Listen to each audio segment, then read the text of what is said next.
সারা বাংলাদেশের বিভিন্ন প্রান্ত থেকে আগত সমাজের আলোর দিশারি হিসেবে পরিচিত সম্মানিত ইমাম মুয়াজ্জিমগণ, বাংলাদেশের বিভিন্ন রাজনৈতিক অঙ্গনের শীর্ষ নেতৃবৃন্দ, ধর্মীয় নেতৃবৃন্দ, সকলকে গণ অধিকার পরিষদের পক্ষ থেকে সালাম জানাচ্ছি। আসসালামু আলাইকুম।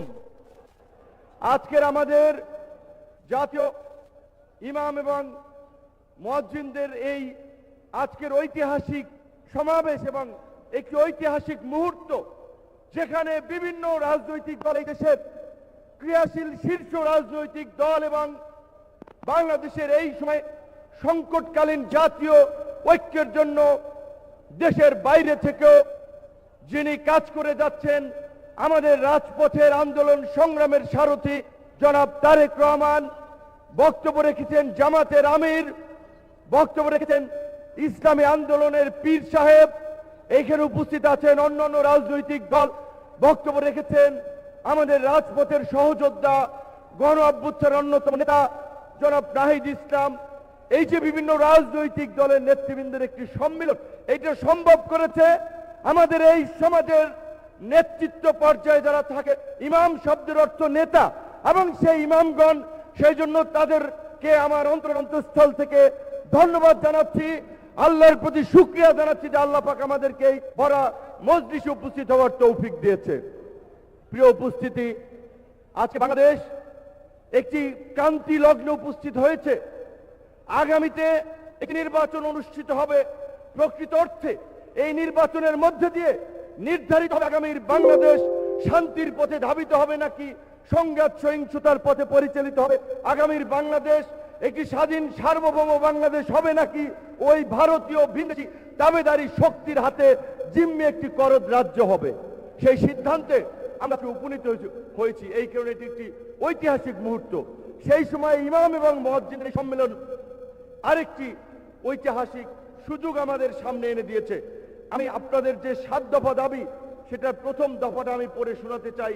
এই কারণে এখানে প্রথম দফা আপনারা বলেছেন, রাষ্ট্র পরিচালনার ক্ষেত্রে ইসলামী শরিয়াকে সর্বোচ্চ গুরুত্ব দিতে হবে, ভিন্ন ধর্মাবলম্বীদের ন্যায্য অধিকার নিশ্চিত করতে হবে। অত্যন্ত চমৎকার একটি কথা আপনাদের প্রথম দফা দাবিতে বলেছেন। যেমন ইসলামী শরিয়ার কথা বলেছেন, একই সাথে এই দেশে হিন্দু, বৌদ্ধ, খ্রিস্টান, অন্যান্য ধর্মের যে সমস্ত মানুষ বাস করে তাদের অধিকার নিশ্চিত কথা বলেছেন। এই যে একটা উদার দৃষ্টিভঙ্গি, আপনাদেরকে আমি আন্তরিকভাবেই সাধুবাদ জানাই। আমার নিজের ব্যক্তিগত এক অভিজ্ঞতা শেয়ার করে, আমি কাতার সফর করেছিলাম 2022 সালে। আমাদের বাংলাদেশি আলেমরা আমাকে একটি সংবর্ধনা দিয়েছিল। পরে আমি অনেককে জিজ্ঞেস করেছিলাম, আপনারা কিরকম সুযোগ সুবিধা পান? বেশ কয়েকজন আলেম তাদের ল্যান্ড ক্রুজার গাড়িতে তারা নামাজ পড়াতে আসেন। আমাকে ল্যান্ড ক্রুজার গাড়ি বাংলাদেশে আপনার বলতে গেলে প্রায় 4 কোটি টাকার মতো পড়ে যাবে। সেইটা বলে যে এটা সরকার তাদেরকে দিয়েছে। তারা একটা বাড়িতে থাকে। আমি দুইজন আলেমের বাসায় দাওয়াত খেয়েছি। ওই একটা বাড়ি, সেটাও মোটামুটি সুন্দর, বেতন প্রায় 4 থেকে 5 লক্ষ টাকা। মিডল ইস্টে আমাদের দেশের হাফেজরা, আলেমরা। আর আমাদের দেশে আমরা বলি 92% মানুষ মুসলমান। এই দেশে সবচেয়ে উপেক্ষিত আলেম ওলামারা, মসজিদের ইমাম মুয়াজ্জিনরা। আপনি দেখেন, ওই যে কোটি কোটি টাকা খরচ করে একটা মসজিদ বানায়, কিন্তু কিপটামি করে ইমামের বেতন দিতে গিয়ে তারে দেয় 12,000 টাকা। নাকি কথা ঠিক কিনা? মুয়াজ্জিনের বেতন দেয় 7,000 টাকা। তো বর্তমানে এই 10-12,000 টাকায় কিংবা এই 8-10,000 টাকায় ইমাম মুয়াজ্জিনদের সম্মানজনকভাবে পরিবার নিয়ে চলাফেরা যায় না, ভরণ পোষণ হয় না। এইখানে বিভিন্ন রাজনৈতিক নেতৃবৃন্দ তো অলরেডি কমিটমেন্ট করেছে যে আপনার জামাতের আমির, ইসলামী আন্দোলনের পীর সাহেব, আশা করি আমাদের তরুণ প্রজন্ম থেকে শুরু করে দীর্ঘদিন আন্দোলন সংগ্রামের সারথি জনাব তারেক রহমানও তার বক্তব্যে বলবেন আপনাদেরকে তার সরকার তারা কি করতে পারে আপনাদের জন্য। তো আমরা মনে করি ইমাম মুয়াজ্জিনদের বেতন বাংলাদেশের মতো মুসলিম কান্ট্রিতে রাষ্ট্রীয় কোষাগার থেকে দেওয়া উচিত। সেই দাবি জানিয়ে আমি সকল রাজনৈতিক দল কথা বলেছেন। তো আমরা যদি সব রাজনৈতিক দল চাই, তাহলে তার কোনো আপত্তি থাকার কোনো কথা নাই। রাষ্ট্রের কত কর্মকর্তা কর্মচারী, একজন পদ আছে সেখানে নিচ্ছে 3 জন।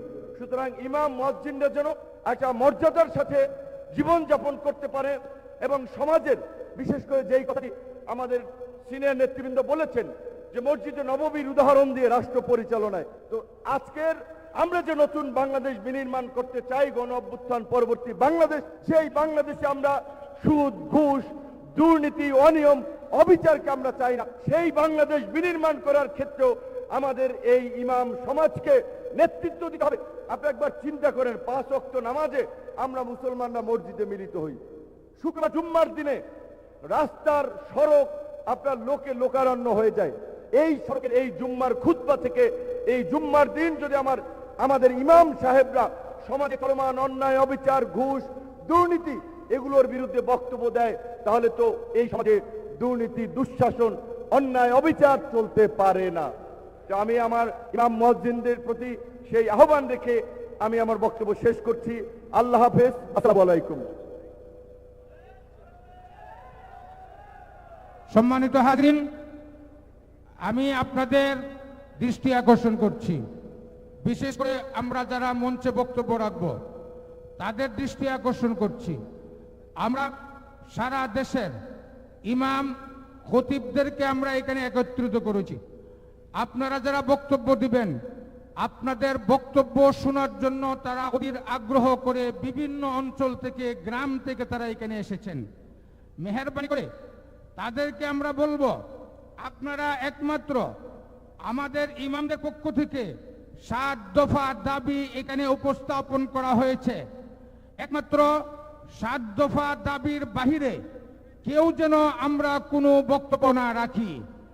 মেহেরবানি করে আমরা আপনাদের সর্বাত্মক সহযোগিতা কামনা করছি। 7 দফা দাবির উপরে আপনাদের বক্তব্য উপস্থাপন করার জন্যে এখন আপনাদের সামনে গুরুত্বপূর্ণ বক্তব্য নিয়ে আসছেন হেফাজতে ইসলাম বাংলাদেশের কেন্দ্রীয় কমিটির সাংগঠনিক সম্পাদক